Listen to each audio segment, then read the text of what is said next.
고난주간은 특별히 예수님을 생각하는 주간입니다.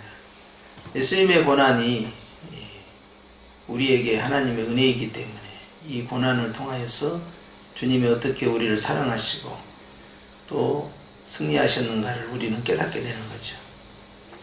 그래서 특별히 이 고난주간을 우리가 귀하게 여기는 것은 바로 이 고난주간 안에 신구약 성경에 복음의 핵심이 들어있기 때문입니다.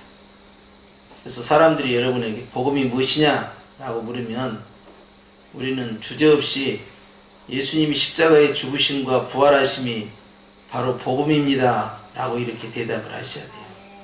한번 연습해 보십시다. 복음이 무엇입니까? 주어가 빠졌잖아요. 주어가. 누가 죽었다는 거예요. 자, 복음이 무엇입니까? 예. 별로 그렇게 뚜렷하게 들리질 않아요. 합시다. 다시 합시다. 복음이 무엇입니까?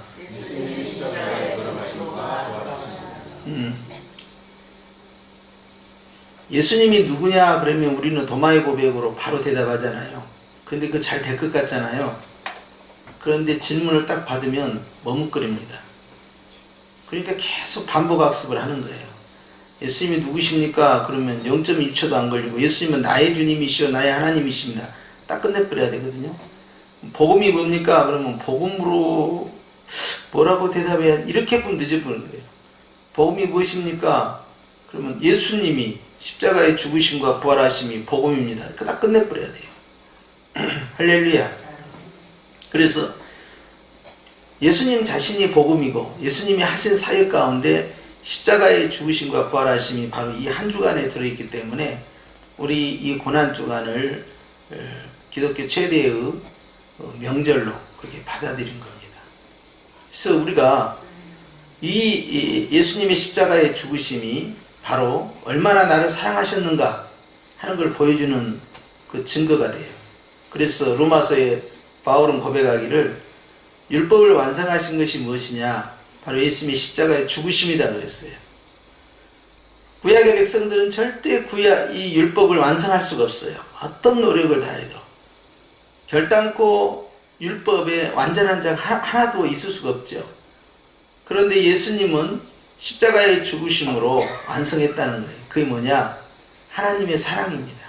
아하, 율법은 무서운 줄 알았더니 율법은 결국 하나님의 사랑이었구나. 하나님의 사랑으로서 이 율법을 완성을 시킨 거예요. 하나님이 나를 이처럼 사랑한다.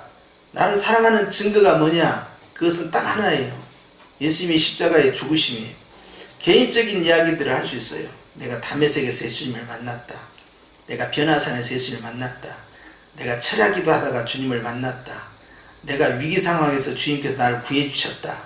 내가 큰 병에 걸렸는데 주님이 나를 고쳐주셨다. 그걸 통해서 하나님이 나를 사랑하시는 것을 증명할 수 있지만 그건 개인적인 것들이잖아요.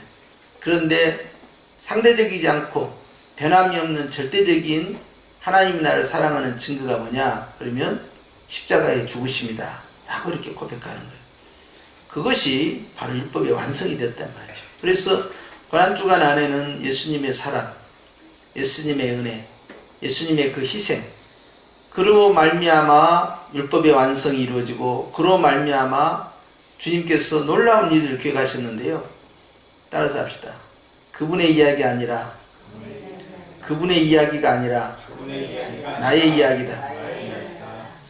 역사는 히스토리라고 그래요. 그의 이야기예요.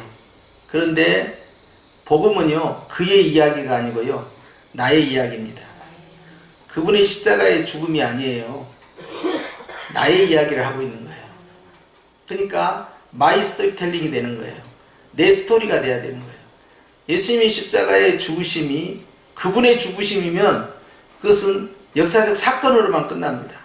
그런데 그 역사적 사건이 시간이 흘러도 나와 상관이 있다? 그러면 그것은 그 순간부터 복음이 되기 시작하는 거예요. 복된 소식이지요. 2000년에 죽었던 그 예수님이 나와 상관이 있다는 사실이에요. 주님이 오시기 전 500년 전에 이사야 선지자가 주님을 소개를 하고 있어요. 이사야서는 66장이 돼 있어요. 그래서 흔히들 학자들이 야, 구약의 복음서다 그래요. 정말 신약 못지않게요. 예수님에 대해서, 구원에 대해서, 미래에 대해서, 심지어는 요한계시록에 나와 있는 새하늘과 새 땅에 대한 비밀까지 모두 포함시켜서 드러내는 아주 귀한 예언서입니다. 이 이사야서 53장은 특별히 시편 23편에 있는 다윗의 시처럼요, 우리에게 있어서요 아주 인상적으로, 그리고 우리에게 너무나 소중한 복음의 비밀을 확실하게 가르쳐 주셔요. 이디오피아 내시가 이 53장을 읽다가 빌립 전도자를 만난 겁니다. 빌립 집사가 가서 물어요. 무엇을 읽고 있느냐? 이사야서 53장을 읽고 있는데 도대체 여기에 나와 고난받고 있는 이 사람은 도대체 누구냐? 그런 거예요. 그러니까 내가 마차에 올라가서 좀 이야기도 되느냐? 그래서 올라가서 이제 대화를 하면서 이분으로 말할 것 같으면 하고 복음을 풀어버리기 시작합니다. 이분이 바로 우리가 기다리던 그 메시아 예수다 하고 이디오피아 내시가 복음을 받아들여서 세례까지 받고 가게 된 것이지요. 주님께서는 이 복음을 우리에게 적용하기를 원합니다. 그분이 그렇게 희생하셨다, 그분이 고난받았다, 그분이 십자가에서 죽으셨다, 그분이 부활하셨다, 그 전혀 복음이 안 돼요. 나와 상관이 없는 것은 전혀 복음이 안 됩니다. 나에게 실적으로 적용이 될 때 그때가 복음이에요. 그렇기 때문에 여러분, 아무리 좋은 차가 있다 하더라도 그 차가 시동이 걸리지 않고 운행이 되지 않으면 무슨 의미가 있겠습니까? 확실하게 주님과 나와의 연결점이 있어야 되겠죠. 그것이 바로 복음이에요. 그런데 오늘 53장 4절에 주님께서 우리에게 말씀하신 거예요. 그는 실로 누구의 질고를? 우리의 질고라고. 우리의 질병과 고통을 주님이 짊어졌다는 거예요. 그러니까 세례 요한은 보아라, 세상 죄를 지고 가는 하나님의 어린 양이다. 왜 어린 양이라고 했을까요? 바로 희생 제물이라는 거예요. 그래서 우리의 질고를 지고 그 다음에 어떻게 됩니까? 우리의 슬픔을 당하여 끊으려고 그랬어요. 주님이 십자가에 짊어지실 때 그 질병과 고통, 그리고 내 마음의 깊은 상처까지 주님이 치유하시기 때문에 복음을 받아들이게 되면요, 단순히 죽어서 천당 가는 것이 아니고요, 그 사람의 육체와 그 사람의 마음의 감정과 그 사람의 영혼이요, 온 전 인격이요, 구원을 받고 치유를 받고 회복이 되는 역사가 일어나는 것입니다. 그렇기 때문에 내가 죽어서 천당 간다 하는 거하고는 전혀 다른 이야기를 하고 있는 거예요. 주님을 받아들임으로써요, 마음이 변화가 일어나고요, 육체의 놀라운 치유 역사가 벌어지고요, 생활이 바뀌어버려요. 사람이 달라진 것이죠. 그렇기 때문에 주님이 바로 우리의 슬픔을 담당하셨다 하는 거예요. 그런데 우리는 어떻게 생각한다고요? 우리는 생각하기를 그는 징벌을 받아 하나님께 맞으며 고난을 당한다 하였노라. 그것은 예수님을 안 믿는 사람들이에요. 전 무슨 흉악한 죄를 지었기 때문에 저렇게 죽었는갑다 그래요. 그 다음에 두 번째 사람은 어떤 사람이냐? 예수님은 참 좋은 분인데 예수님이 이 대제사장과 관원들에 의해서 저렇게 핍박을 받았구나, 참 안 됐다, 이렇게 생각하는 사람들이 있어요. 그것도 구원이 없습니다. 예수님이 나의 죄 때문에, 나 때문에 죽었다는 사실, 그것을 자각하지 못하게 된다면 믿음이 스파크를 일으키지 못해요. 전선이 접촉이 돼서 번쩍 불이 나는 것처럼 말이죠. 주님의 복음이 내 안에서 번쩍하고 스파크를 일으켜야 되는데, 이렇게 믿음으로 말미암아 내가 반응을 보이지 않게 되면 그것은 산신앙이라 할 수 없어요. 그렇기 때문에 예수님을 보고도 예수님의 그 고난이 나를 위한 주님의 은혜였다는 사실을 발견하지 못하면 의미가 없는 것이죠. 그래서 오늘 주님께서 이 4절 말씀에 바로 주님의 피 흘려 죽으심은 바로 우리를 위한 것이다 하는 걸 말씀하는 거예요. 5절에 또 주옥 같은 말씀이 있죠. 시작. 그가 찔림은 우리의 허물 때문이요 그가 상함은 우리의 죄악 때문이라 그랬어요. 찔렸다라는 이 부분은요, 이제 가시멜류관을 비롯해서요, 주님께서 채찍질을 당하시고 또 이제 모세, 그리고 마지막에는 큰 창으로 옆구리까지 찔림을 받습니다. 그가 찔린 것은 우리의 허물 때문이다 그랬어요. 사도 바울은 에베소서 2장에서요, 죄와 허물로 죽었던 우리를 주께서 살리셨다 그랬어요. 죄라는 것은요, 내가 하나님의 말씀을 거역하는 것이 되고요, 허물이라는 것은 그 죄의 결과로 나타나는 겁니다. 그런데 주님이 그렇게 찔렸고 주님이 그렇게 상함을 받은 것은 바로 허물과 죄 때문이다 하는 거예요. 결국 주님이 저렇게 철저히 무너진 것은 내가 받아야 할 것을 주님이 대신 받았다는 거잖아요. 그런데 주님이 놀라운 복음의 계획을 가지고 있어요. 하나님께서 자기 백성을 삼으시기 위해서요, 예수님을 믿는 사람에게 어떤 역사를 일으켰느냐, 그분의 피 흘려 죽으심이 곧 나를 향한 주님의 용서가 진행되는 거예요. 예수님을 믿는 사람마다 주님께서요, 내가 가지고 있는 죄를 씻어내기 시작합니다. 주님이 죄 있는 자를 죄 없다 하시고요, 허물 있는 자를 허물이 없다 하시는 거죠. 그리고 주님께서요, 우리의 악한 것들을 다 보혈로 깨끗게 하시고요, 우리를 향하여서 의인이다, 깨끗하다, 그렇게 하시면서 우리를 완전히 새롭게 하는데요, 믿는 순간에요, 내 생각이 바뀌는 것이 아니라 주님이 실적으로 보혈로 내 죄를 다 씻어버린 거예요. 그렇기 때문에 이 보혈은 주님의 몸에서 떨어지는 그 혈액의 피를 말하는 게 아니고요, 믿음으로 전가되는 겁니다. 그러니까 시공간을 초월해서 나타나는 거예요. 천년 흘러도 2000년 흘러도 주님을 믿는 사람들은요, 그 믿음으로 말미암아 보혈의 능력이 그 사람의 영혼 가운데, 심령 가운데, 생활 가운데 전이가 되는 거예요. 그렇게 해서요, 가지고 있었던 모든 죄악들을 주님이 말끔히 씻어버린 거예요. 그 다음 말씀 보니까 그가 징계를 받음으로 우리는 무엇을 누렸습니까? 평화를 누렸다는 거예요. 채찍에 맞음으로 우리는 나음을 받았다 하는 거예요. 그러니까 고난주간은 믿음의 눈으로 봤을 때는 전혀 슬픔의 주간이 아니고 승리하는 주간이에요. 주님은 계속해서 승리의 길로 걷고 있는 거예요. 주님을 생각할 때는 너무너무 죄송스럽고 너무 괴롭지만, 그러나 주님은 그 고난을 통하여 얼마나 사랑하는지를 보여준 거예요. 내가 이렇게 너희들을 사랑한다. 그러면서 주님은 목숨을 걸어버린 겁니다. 그것도 아주 비참하게. 그럼으로써 오히려 우리는 예수님 때문에 평화를 누렸다는 거예요. 부활하신 주님이 우리에게 주신 첫 번째 축복이 바로 너희에게 평강이 있을지어다 그러셨어요. 그리고 주님이 채찍에 맞을 때 얼마나 힘들었겠어요. 상처가 더 생기잖아요. 그런데 오히려 우리는 치료를 받았다는 거예요. 주님은 이 시간에도 우리가 영육간에 치유되기를 원하는 겁니다. 복음을 받아들이게 되면요, 영혼과 육체가 같이 회복이 돼요. 그 사람의 내적인 것과 외적인 것이 함께 치유가 일어나요. 그러니까 영육간에 사람이 달라져 버린 거죠. 이것이 복음의 능력입니다. 하나님 앞에서 받아들이는 이 복음의 능력이 마음으로 믿어서요, 입술로 고백되어서 우리에게 적용됐대요.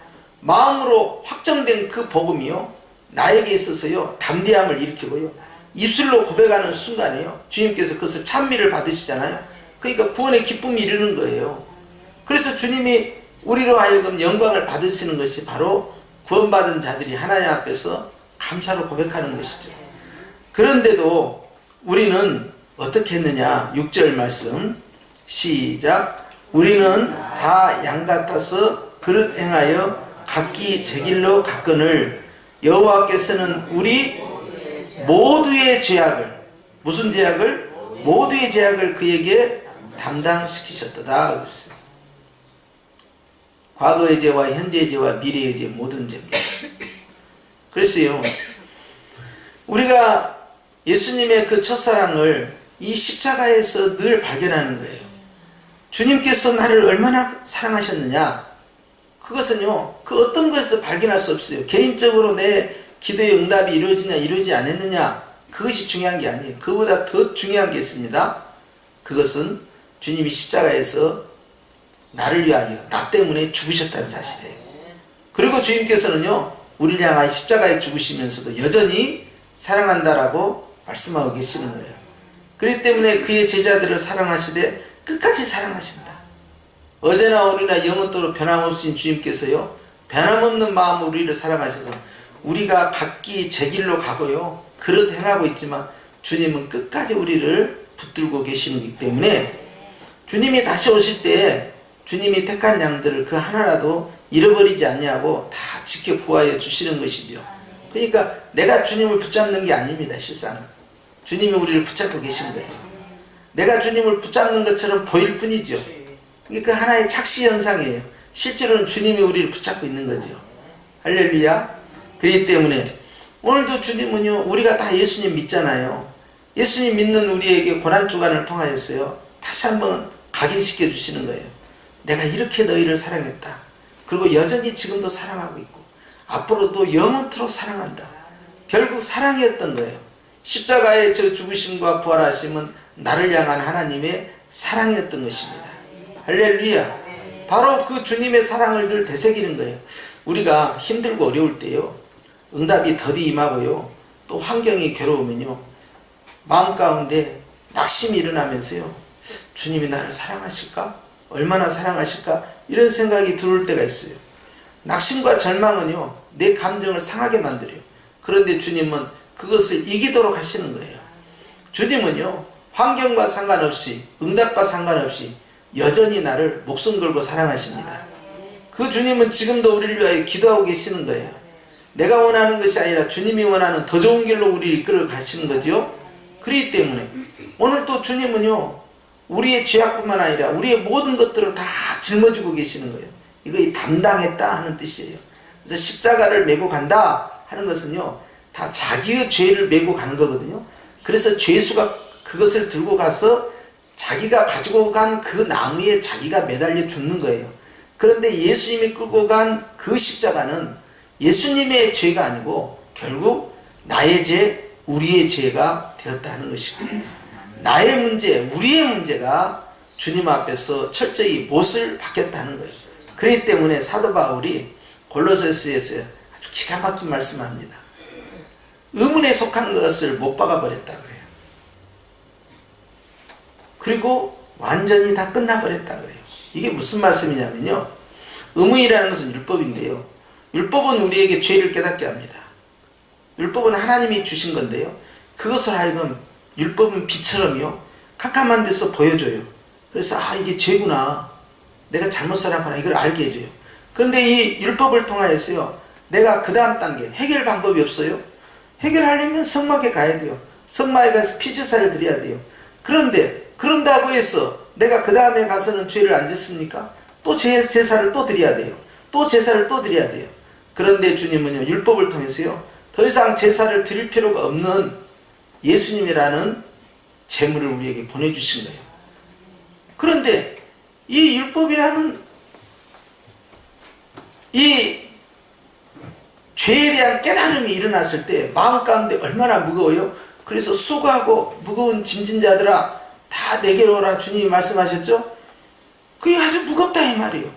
자, 주님은 이것을 당시에 경제를 생각해서요, 빚졌다, 1만 달란트 빚졌다 하면서 화폐로 이야기를 합니다. 그러면서 의문에 속한 건 뭐냐, 율법에 속한 것은 우리에게 큰 빚을 만든다는 거예요. 이게 죄라는 것을 빚이라는 것으로 말합니다. 엄청난 빚을 지고 있다는 거예요.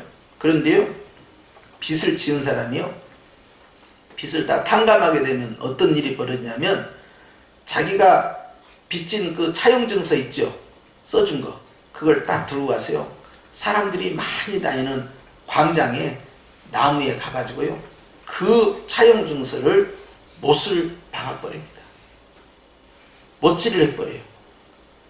이건 무슨 뜻이냐, 나는 다 빚이 청산되었다, 다 빚을 탕감했다, 할렐루야, 지금 그 행동을 하고 있는 거예요.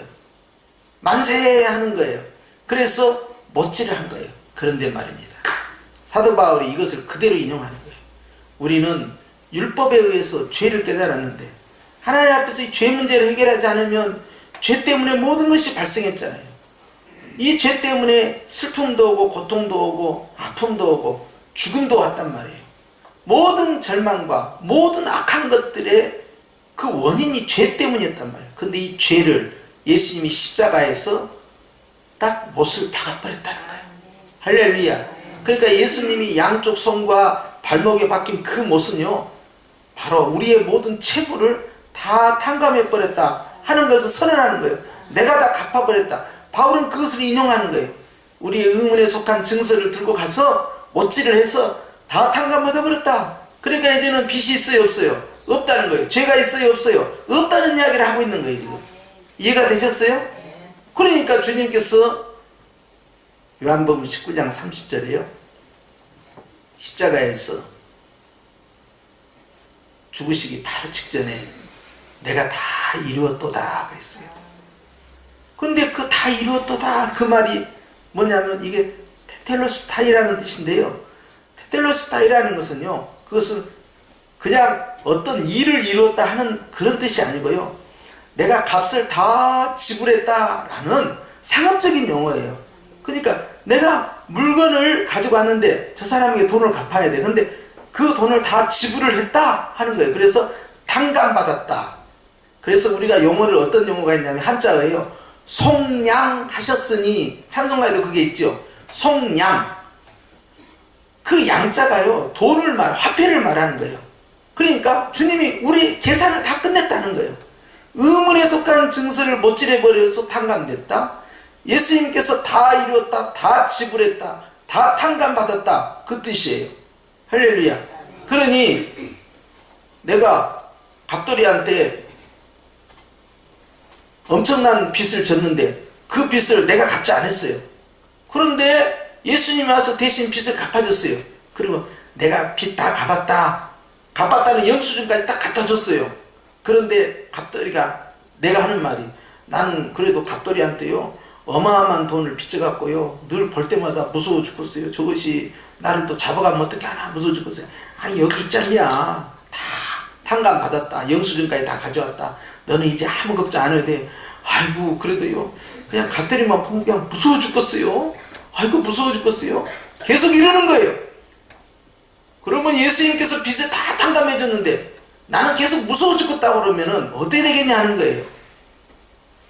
주님이 다 갚았기 때문에 더 이상 내가 빚쟁이가 아니기 때문에 갑돌이를 봐도 무섭다고 도망다니는 이유가 있다 없다?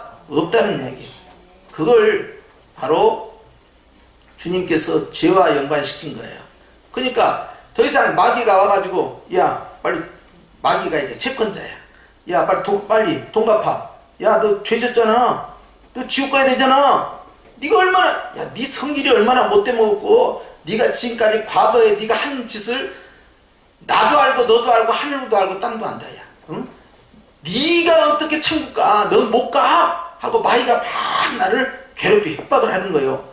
그럼 우리는 어떻게 하겠어요? 겸손한 척하고, 아이고 맞아요, 나는 죄를 많이 져가지고 내가 어떻게 천국에 가겠어? 내가 생각해도 나는 절대 천국에 못 갈 것 같아. 너무너무 지은 데가 많아. 이렇게 해야 되겠어요? 아니면은 나는 다 탕감 받았는데, 나는 다 죄 용서 받았는데, 나는 이제 죄가 하나도 없는데 내가 왜 천국에 못 가니? 라고 말을 해야겠어요. 주님은 그것을 자꾸 강조하시는 거예요. 할렐루야. 그런데도 권사님, 우리는 예수님 믿으니까 구원받았잖아요. 그러니까 우린 지금 죽어도 천국 가요. 아이고 가면 좋기는 한데, 근데 정말 갈까요? 아니 혹시라도 안 된다고 하면 어떻게 하죠? 아니 예수님이 십자가에 못 박혔다니까. 십자가에 못이 딱 박혀버린 순간에 예수님이 죽은 것이 아니라 뭐가 죽었어요? 내 죄가 죽어버렸다니까. 할렐루야. 아니 내 빚이 날아가 버렸어요. 지금 다 청산이 됐어. 주님이 대신 갚아줘 버렸다니까요. 그러니까 예수님이 죽음이 나의 죽음이 되지 않을 수 있겠어요? 그래서 내가 그리스도와 함께 죽고 내가 그리스도와 함께 부활했다 살아났다 이것이 세례요. 그리스도와 함께 죽고 들어가는 거예요. 그리스도와 함께 부활하고 할렐루야. 그래서 물속에다 집어넣었다가 끄집어낸 거예요. 있습니까? 그래서 여러분 우리는 어떤 죄까지 탕감을 받냐면 과거에 빚진 것도 못 지냈죠. 그랬죠? 자, 현재 지금 살면서 죄 지은 것도 못 지냈죠. 그리고 장차 지을 미래에 지을 죄까지도 못 지냈어요. 못이 몇 개가 들어갔어요? 3개가 아니고 시골 말로 시계가 들어갔어요. 시계. 몇 개? 시계. 그러니까 과거의 죄든 현재의 죄든 미래의 죄든 조상 때부터 내려왔던 죄든 내가 지은 죄든 아무 상관이 없어요. 다 이것이 뭐 했다고요? 못 박아버렸다니까. 그러니까 주님이 내가 다 갚아줬다 그 말이 내가 다 이루었도다 그 말이에요. 이해가 되시죠? 그것이 바로 테텔레스타이야. 그러니까 나는 이제 주님 앞에서 하나님의 자녀가 되고 하나님의 백성이 되었으니까 이제는 나는 믿음의 의인이 된 거예요. 의인. 그러니까 나는 죄가 있다는 거 없다는 거예요. 죄가 없다는 이야기예요. 나는 죄인이지만 더 이상 죄인이 아닌 거예요. 내가 또 내일 살면서 또 못된 짓 나쁜 짓 그런 짓 할 수 있잖아요. 그렇다고 해서 내가 너는 멸망의 자식이고 너는 지옥으로 가야 된다 그것이 아니에요. 주님이 뭐라고 말씀하셨어요?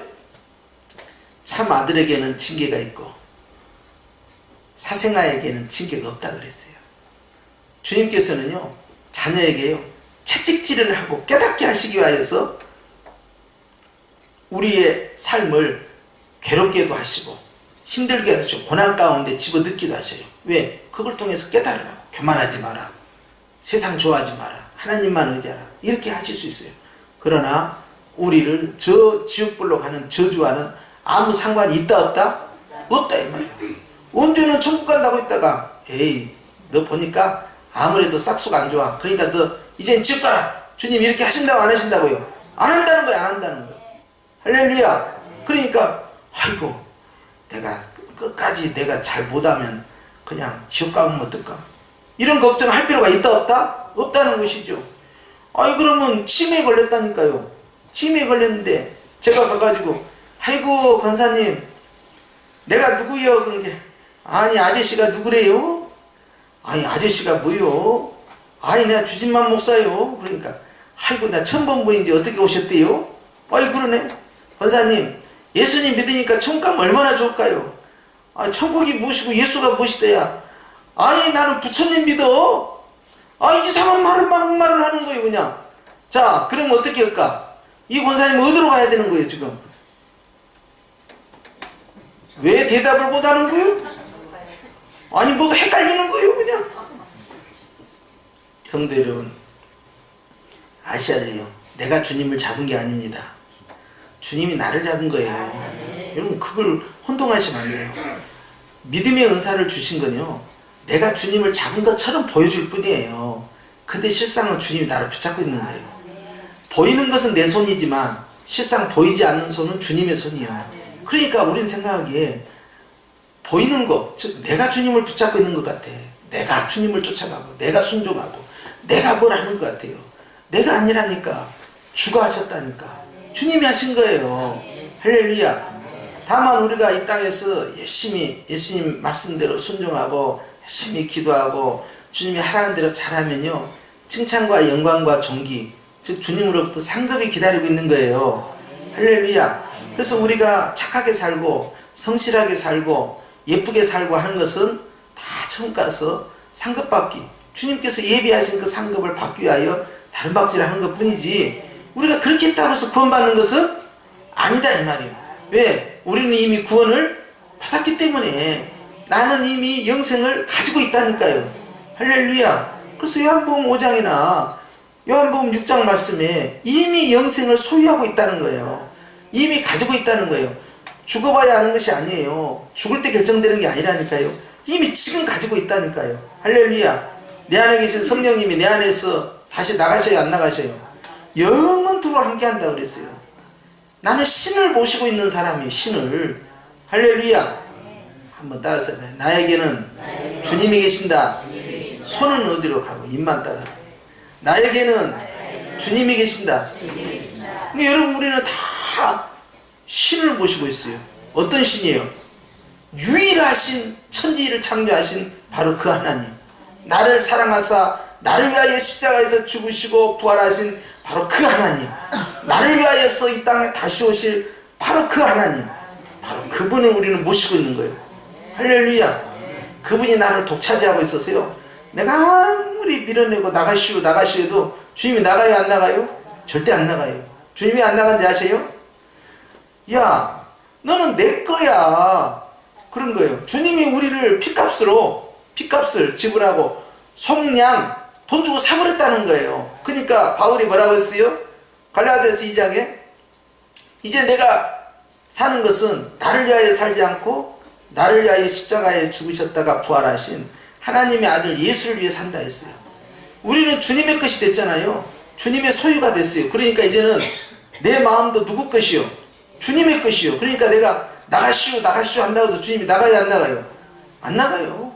오히려 내가 나가야 해요. 지금 쫓겨나게 생겼어.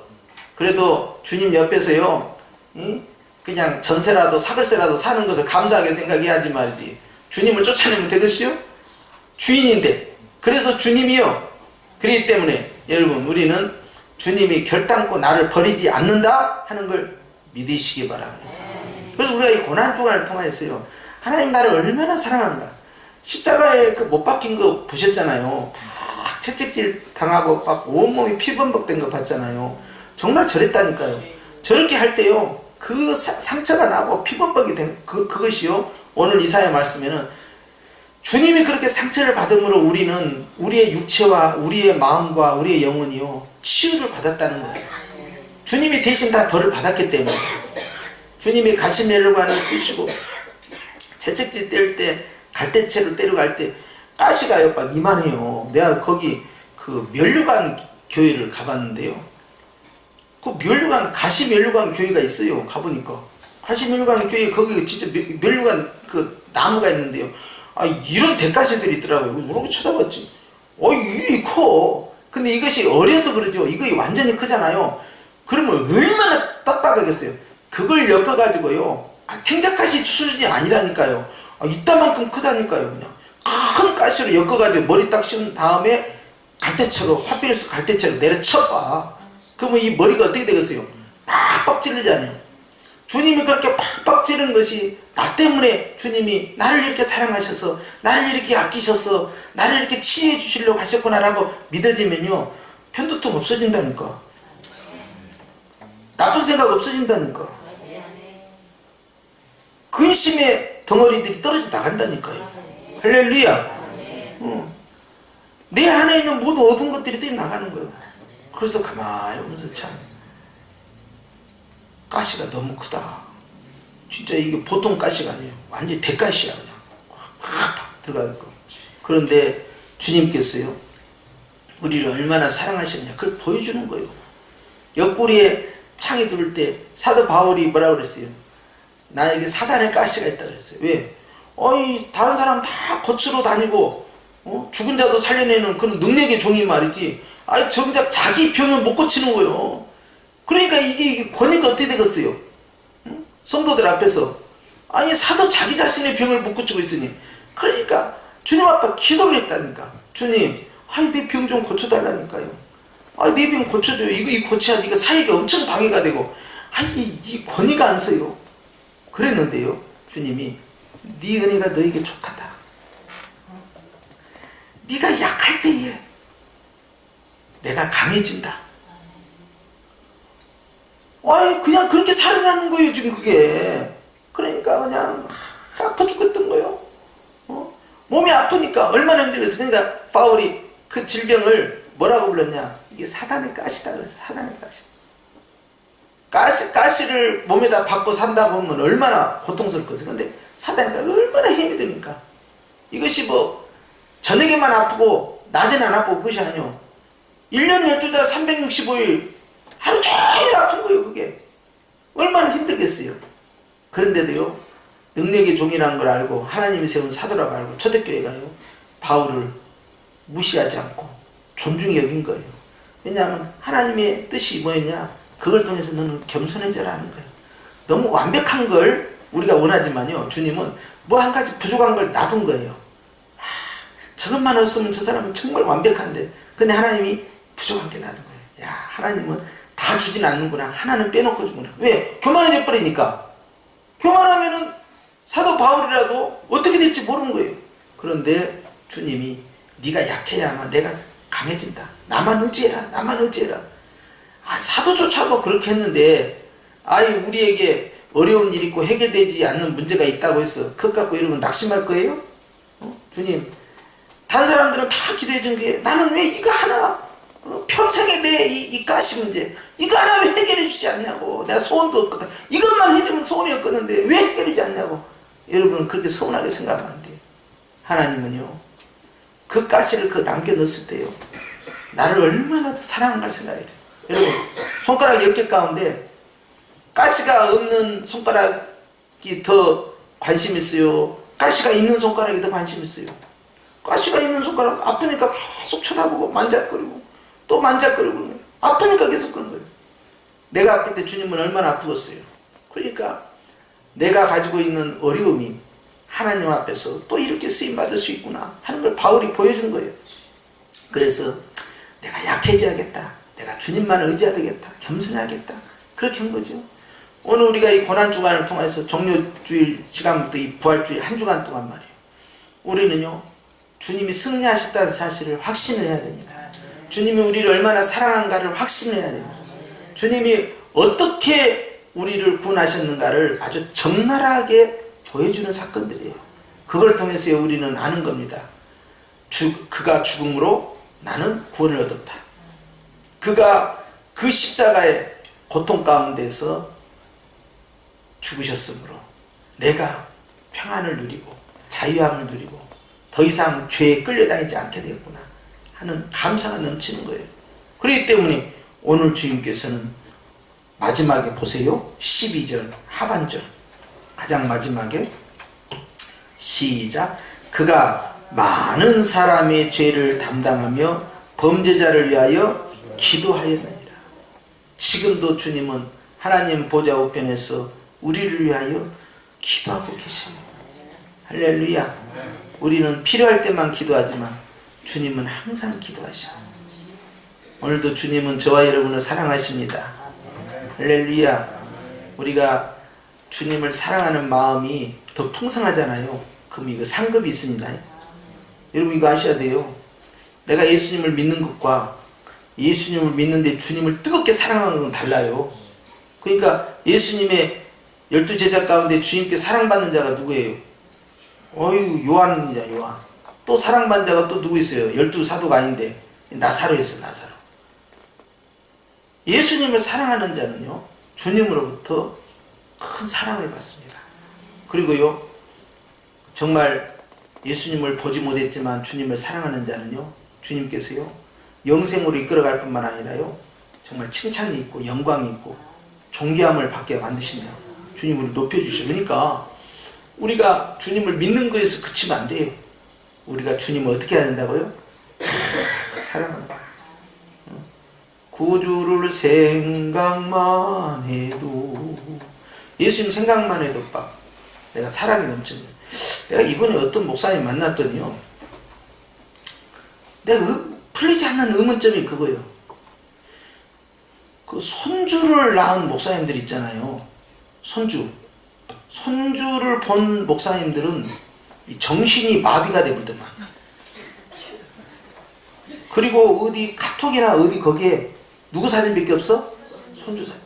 그리고는 세상에서 자기가 가장 꼼짝 못하는 이쁜 공주래.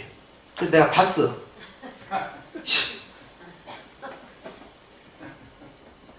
야, 진짜 안 이쁘거든. 아니, 난 이쁜 건 이쁘다고 해요. 안 이쁘면 안 이쁘다고 해요. 근데 이쁘셔. 그러니까 이쁘 죽거든. 근데 이런 이야기를 한두 분에게 들은 게 아니에요. 만나는 사람마다, 손주를 본 목사님들마다 다 그러고 있는 거예요. 그래서 내가 그랬어요. 나는 손주를 안 봐가지고 나는 그걸 모르겠다고 그랬어요. 주목사, 손주 보게 되면 내 마음 알 거야. 완전히 맛이 가버렸다니까요. 그냥 정신이 하나도 없어 그냥. 예? 그래서 놀래버렸어요. 저 정도냐? 저 정도냐? 아니 그 정도라는 거야. 그래서 이야 세상에 저 정도로 가버리는구나 맛이. 그런데요 바라는 게 있어요. 예수님한테 이렇게 미쳐버려야 됩니다. 아멘이죠? 내가 만약 우리 아이들이 아이를 낳아서 그렇게 푹 빠지면 나는 꼭 회개할 것 같아요. 너 빠져도 완전히 가버구나. 주님이 파고들 공간이 있어야지. 근데 애 사진만 보도요 막 가슴이 설레고 연애한 것처럼 그렇게 막 좋답니다. 그냥 막 화나가다가도 와갖고 얘기가 이야기하면 그냥 좋아갖고 저쪽으로. 와 우리가 예수님한테 이래야 되는데 제가 나중에 손주 봤을 때 그렇게 될까요? 난 그것이 무서워. 그러면 나중에 주님이 야 너는 어찌 네 손주를 더 사랑하는 것 같다 나보다? 그래 버리면 나는 어떻게 해야 되나 이걸. 그런데 이상하죠. 열이면 열, 백이면 백. 만나는 목사님들마다 손주 자랑 안 하는 분들이 없어요. 그래서 아마 나도 저렇게 헷가닥 갈 것 같다 그런 생각은 해요. 다 가는데 나라고 안 가겠어요? 그런데 내가 마음 가운데 품고 있는 건 그거예요. 내가 미쳐도 예수님한테 완전히 미치고 빠져도 예수님한테 확 빠져버려. 그 생각을 지금 도는 거예요. 아무튼 낳기만 해봐. 내가 빠진가 안 빠진가 한번 보자고. 네? 그런 생각까지 돼요. 그렇게 이쁘다는 거예요 애기가. 와 놀랐어요. 내가 봤을 때는요 진짜 별로 안 이뻐. 근데 정말로 이뻐 죽겠다는 거예요. 그냥 놀랐어요 내가. 성도 여러분, 주님은요 우리를 볼 때 얼마나 이뻐 죽겠다 그랬어요. 근데 우리한테는 그게 잘 안 나와. 이게 문제예요. 주님을 사랑하면요 순종 못할 게 없고요 헌신 못할 거 없고요 희생 못할 거 없고요 하나님 앞에 충성 못할 것이 없거든요. 사실 이것이 주님에 대한 사랑의 문제지 다른 문제가 아니거든. 사랑하는데 뭐가 아깝겠어요. 정말 입에 있는 뭐라도 뺏어 손주한테 먹이는 것처럼 말이죠. 모든 걸 다 할 수가 있단 말이지. 내가 그렇게 주님을 열렬히 사랑해야 될 텐데 주님한테 완전히 미쳐버려야 될 텐데 그것이 늘 고민이요. 왜 째려봐요? 목사님도 이제 좀 나이 들어가고 손주 봐 그러면 이제 완전히 우리하고 똑같아질 거예요. 막 그러려고 그러죠? 예? 손주가 이쁘기야 이쁘겠지요. 얼마나 이쁘겠어요.